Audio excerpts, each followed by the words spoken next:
Gak lama setelahnya, di ujung kolong rumah itu tiba-tiba muncul sosok Kai Hadri merangkak dari tanah, Wak. Lidahnya julul keluar dan ada bekas darah di bibirnya. Terus hidungnya macam hidung babi. Sosok itu natap marah ke Aki Junai kan. Hai, wassalamualaikum warahmatullahi wabarakatuh. Terima kasih sudah klik video ini. Masih dengan KHW Jadul spesial edisi Halloween ya kan. Di malam ini aku akan menceritakan satu lagi kisah horor part selanjutnya. Pengalaman horor ini tuh terjadi di kampung kakeknya Wawa di daerah Kalimantan Tengah dan juga Kalimantan Selatan, Wak. Jadi kejadiannya di tahun 1970-an, dimana pada saat itu kata Wawa tuh lagi heboh kali dengan cerita tentang arwah gentayangan, Wak. Nah, warga di kampung kakeknya Wawa waktu itu juga ngalamin teror dari arwah gentayangan ini. Katanya mereka dihantui arwah gentayangan yang semasa hidupnya dikenal suka berkelahi. Jadi macam preman gitu loh, Wak. Sosok ini tuh nggak cuma ngedatengin satu atau dua orang aja, tapi hampir semua warga diganggu. Mulai dari dengar suara aneh dari kuburan, diliatin sosok hantu di berbagai tempat, sampai hewan ternaknya juga dimakan sama si sosok hantu ini. Ya Allah. Nah, penasaran gimana kisah selengkapnya? Jadi tanpa berlama-lama kita masuk aja ke ceritanya ya. Check it out.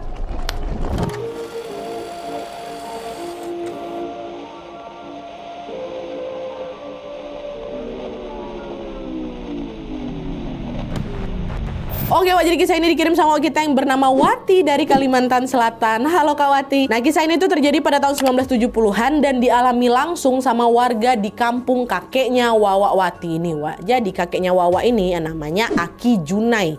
Terus neneknya namanya Nini Siti. Mereka punya 7 orang anak, di mana anak pertamanya bernama Fatimah. Fatimah ini ibunya Wawa. Yang saat kejadian Bu Wati ini masih SMP. Dan tanpa mengurangi rasa hormat untuk mempermudah pengucapan, di sepanjang cerita aku akan bakal langsung nyebut namanya aja, Wak, ya. Nah, jadi kita mulai. Ceritanya, Aki Junai ini aslinya orang Kalimantan Selatan, Wak. Tapi dia sama keluarganya ngerantau ke desa S yang ada di Kalimantan Tengah.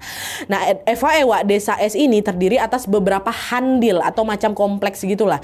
Nah, rumah Aki Junai ini berada di handil A yang mayoritas dihuni sama perantau dari Kalimantan Selatan juga. Di handil A ini ada satu perantau asal Kalimantan Selatan yang cukup ditakuti sama warga setempat, namanya Hadri, dan biasa juga dipanggil Kai Hadri atau kakek Hadri. Umurnya waktu itu sekitar 50-an tahun dan dia tinggal bersama anak sama istrinya di handil A tadi tuh, Wak.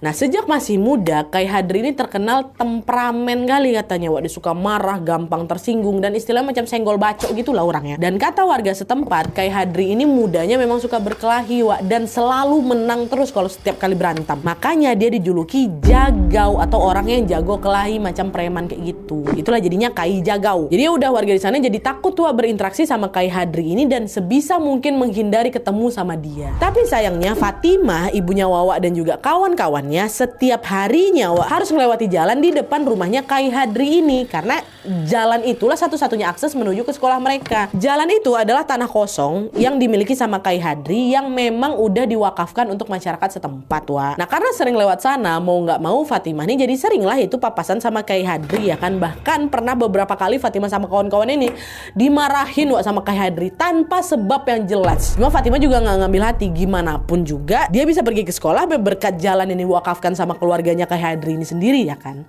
Sampai suatu hari Fatimah dengar kabar kalau Kai Hadri ini sakit-sakitan, tapi sakitnya memang masih sakit ringan gitu, Wak. Dia masih bisa tuh jalan-jalan keluar rumah. Nah, sejak sakit Kai Hadri yang pada dasarnya memang orang yang gampang marah, makin menjadi-jadi lagi temperamennya, Wak. Semua orang yang papasan sama dia pasti kena marah, dan entah apa nih yang bikin dia semarah itu nih ya, sampai-sampai tanah di dekat rumahnya yang tadi dia wakafkan untuk jalan umum itu diambil lagi sama dia untuk dijadikan lahan pertanian. Warga setempat jadi resah nih semenjak itu karena otomatis kan anak-anak mereka jadi susah berangkat sekolah. Cuma lagi-lagi mereka nggak ada yang berani negur Kai Hadri ini, Wak. Takut dimaki-maki, takut dimarah-marah, dan nanti bakal urusannya jadi panjang gitu kan. Di sisi lain mereka juga nggak nemuin solusi lain nih, Wak. Karena memang cuma lahan itu tuh jalan satu-satunya untuk pergi ke sekolah. Nah, karena warga nggak ada yang berani protes, adalah ini satu kawan si Fatimah bilang, udahlah weh, kita terobos aja lahannya. Masa tanah udah dikasih diambil lagi? Kawan yang lain nyaut, iya juga ya, nggak ada jalan lain juga. Kalau nanti kita dimarahi, kita tinggal lari aja kan beres. Ya weh, betul, udah yuk kita terobos aja yuk katanya. Kira betul, Wak. Tiap kali berangkat sekolah, mama aku tuh selalu nerobos lari ke lahannya Kai Hadri tuh, Wak. Dan pas lewat sana juga sering ketahuan sama Kai Hadri. Wah, jangan